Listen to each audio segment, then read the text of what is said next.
Class 11 English project specimen. Cover page, সেখানে student, subject, কবে প্রস্তুত করেছে, ডেট, নিজের নাম, class, roll number, registration number ইত্যাদি লিখেছে। স্কুলের নাম এবং স্কুলের একটা ছবি সেখানে দিয়েছে। তো দেখা যাক, এটা চ্যানেল ফাইল খুললে এটা প্রকাশিত হচ্ছে।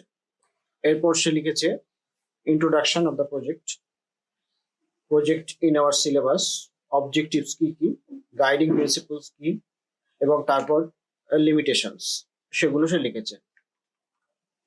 এরপর লিখেছে প্রসিডিউরস অথবা যেগুলো input, first intervention, second intervention, third intervention, fourth intervention, কিভাবে ধাপে ধাপে সে প্রজেক্টটা প্রস্তুত করেছে। তারপর সে পরপর লিখে গেছে fifth, sixth, seventh, eight, ninth intervention, 10th intervention. Student 10টি প্রক্রিয়ার মাধ্যমে গেছে এবং সেগুলো সে লিখেছে। এরপর সে প্রজেক্টের টাইটেলটা লিখেছে লীলাস ফ্রেন্ডস, এটা ড্রামাটাইজেশন করেছে সে। ক্যারেক্টার্স কি কি আছে সেগুলো সে লিখেছে, প্রিন্সিপাল ক্যারেক্টার কি কি এবং কার ভূমিকা কি কি, সেই শর্ট স্টোরিটাকে ড্রামাটাইজ করেছে।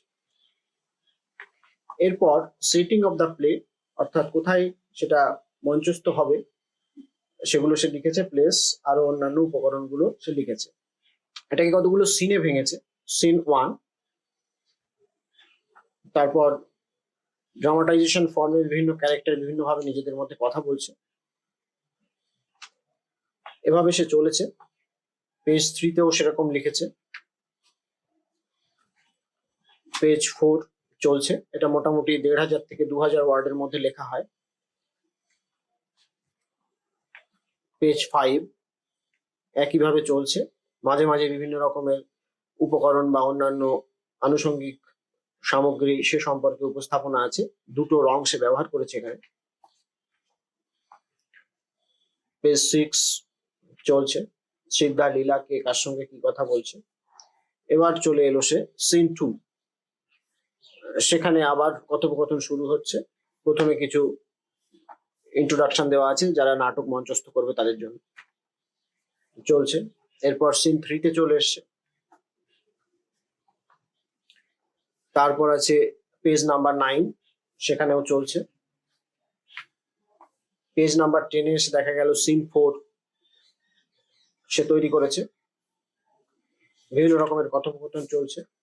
পেজ 11 সুন্দর হস্তাক্ষরে সেটা লিখেছে। পেজ 12 সিন 5,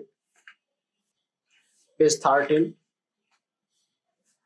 এরপর পেজ 14-এ এসে সিন 6, এখানে সে শেষ করছে। সবার শেষে লিখেছে দা এন্ড। এরপরেও অনেক কিছু আছে। কনক্লুশন একটা বিশেষ ভূমিকা রাখে।